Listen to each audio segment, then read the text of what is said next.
सिमुनलाई छोडेर कहाँ गएको रे?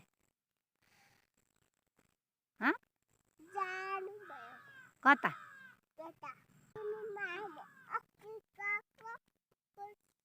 अया भरा भन न। कसले? सिमुन मामुले मामु चाहियो भनेको। अनि तिम्रो नाम के हो? तिम्रो नाम के हो भन्दै त यहाँ सबै साथीहरूलाई। मेरो नाम आइएनजी काफ्ले हो। आइएनजी थापा होइन नि, काफ्ले हो भन न।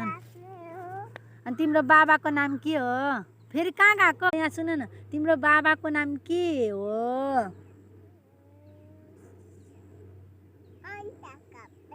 मामुको नाम के हो?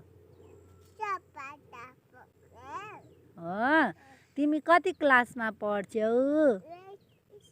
एलकेजीमा? पिजीमा? नमस्ते साथी।